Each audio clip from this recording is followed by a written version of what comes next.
Money. A delicate subject. It's a subject most people are reluctant to discuss. They are reluctant because speaking about it can attract severe criticism. However, you and I are brave souls, so let's wander into this misunderstood area of life. Lord Bacon gave us some valuable advice when he said money is a good servant, but a bad master. In developing our desire for money, we should also seek a balance of wisdom as well. Otherwise, the accumulation of wealth could bring with it the potential to distort our personality and rob us of our life.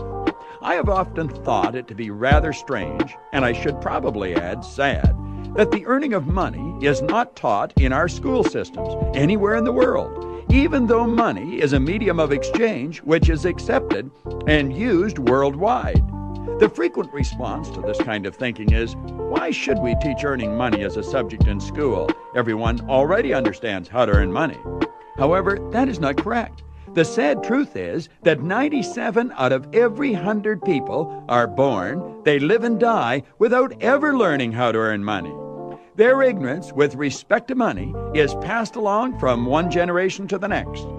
Conversely, the 3 or 4% of our population who do understand how to attract wealth pass their prosperity consciousness from one generation to the next. It is time for the 97% group to wake up. If you are part of this group, understand you can learn how to earn money, all the money you want, and it is no more difficult than learning how to drive an automobile.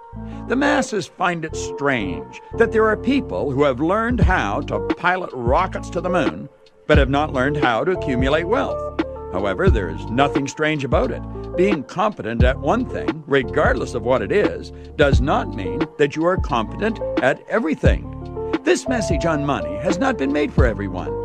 It is intended for the 97 out of every 100 who want to earn money but have not yet learned how.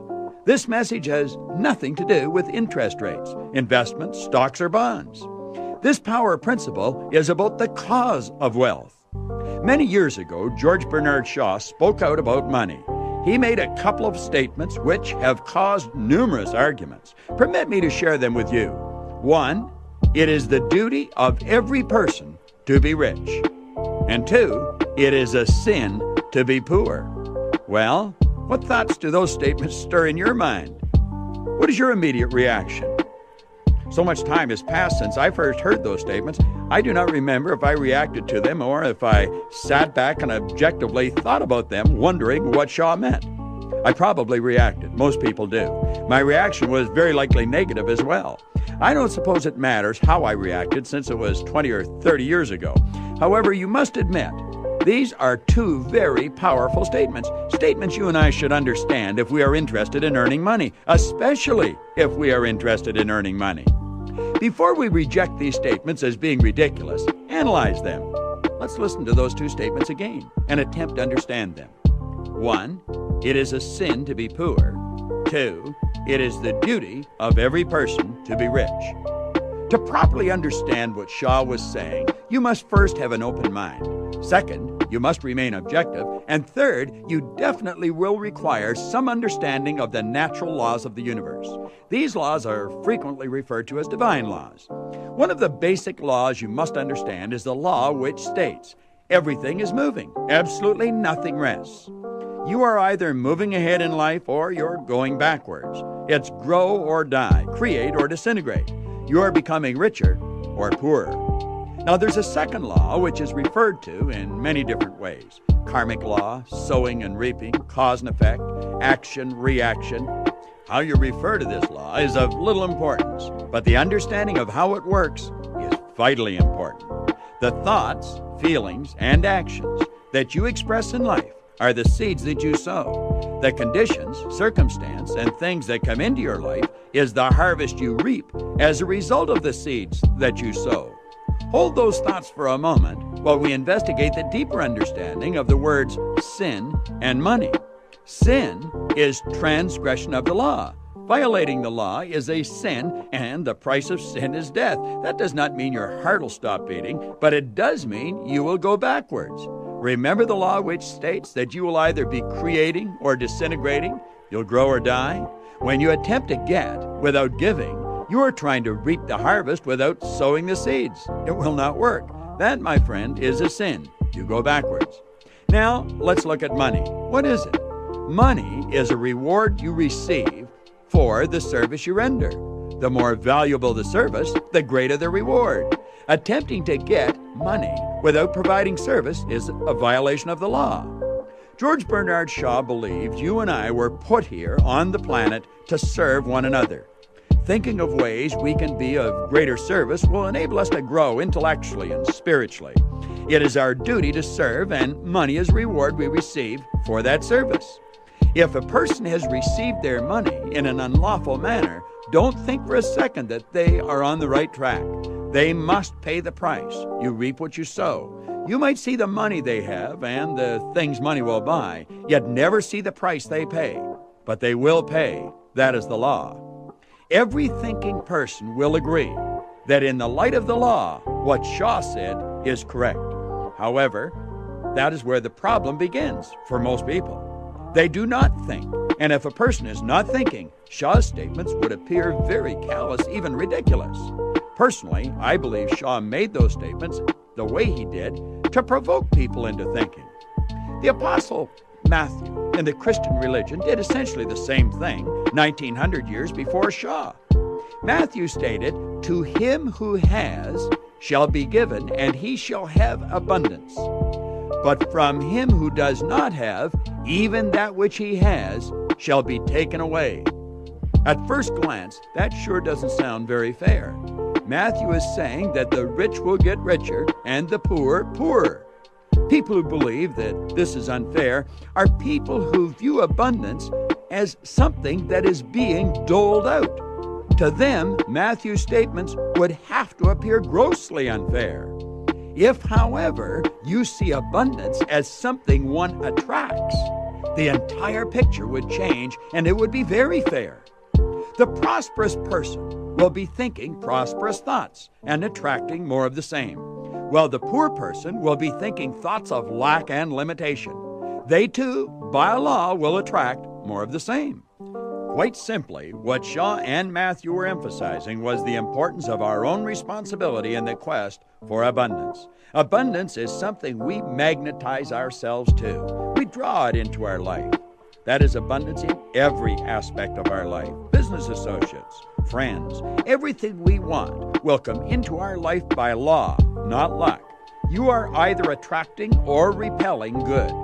It is your own consciousness that ultimately determines your results. Now, I said earlier, and I repeat, money is in consciousness and it must be earned. That is a statement you must understand if you truly desire to attract money into your life.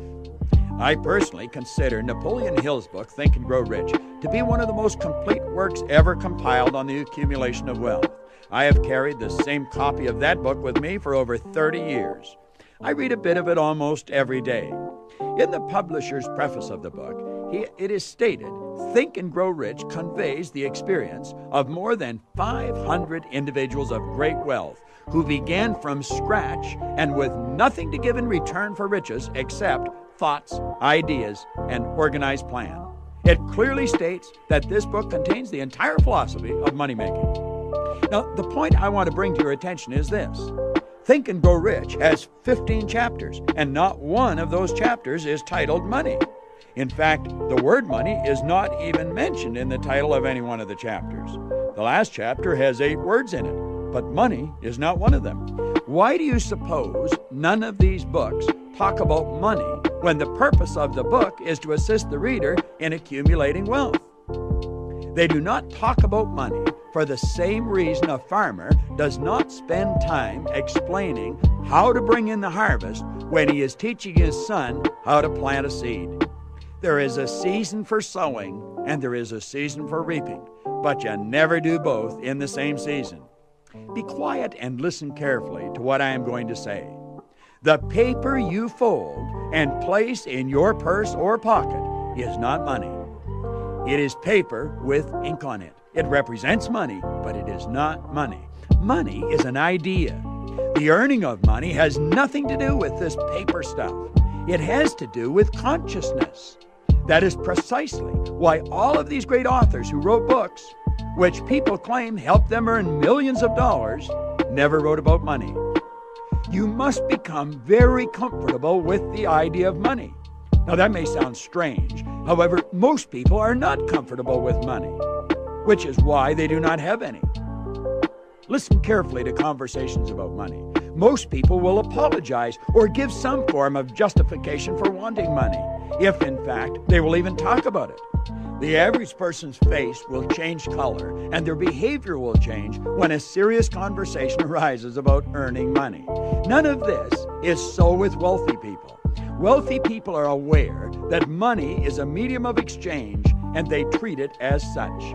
They respect it, they feel very comfortable with money, and they are quite at ease talking about money. They keep money in its proper place. They remain the master, and money remains the servant. When wealthy people experience a financial problem in their life, which is not uncommon, they possess the wisdom to focus on the cause of the problem.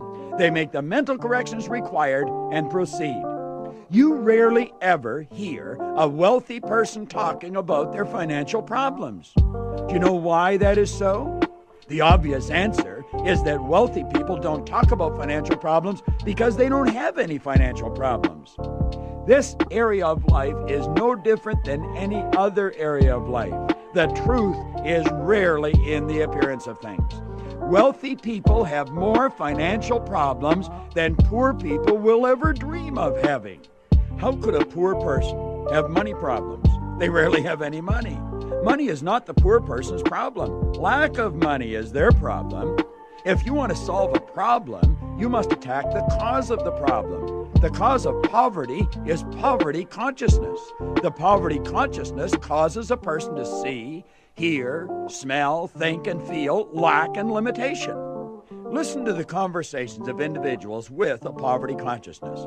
Lack, limitation, and tough times are all they talk about. That is all they talk about because that is all they think about. And that is all they think about because they have a poverty consciousness. Their thoughts, feelings, and actions are the seeds they are sowing. As you sow, so shall you reap. Their harvest is one of lack and poverty. Their harvest is the results in their life. The results are expressed in their physical health, their bank account, and their social life. These poor souls see with their physical eyes their physical problems. It's Poorsville for them. Their results control them. They keep planting the same seeds and keep reaping the same harvest year after year. Soon they accept this as their lot in life. Then they think, why should I expect more? No one in our family has ever had more. We have always been poor. It's not our fault. It's the government's fault. They should give us more. They should take it from the wealthy people and give it to us. They will never use all they have. It's just not fair. Now, the wealthy person has a prosperity consciousness. They understand there is an infinite source of supply. They are acutely aware of the fact that if they are experiencing a problem with the harvest, if there is not sufficient or more than enough harvest to meet all of their needs, they are the cause of the problem.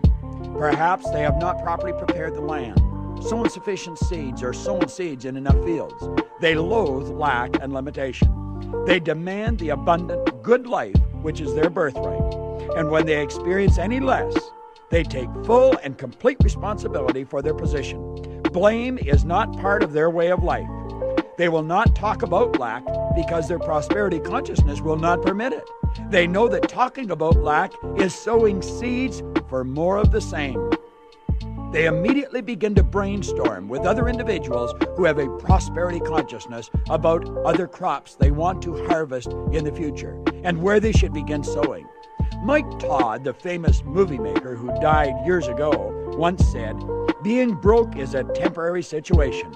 Being poor is a mental condition." He was correct. There are wealthy people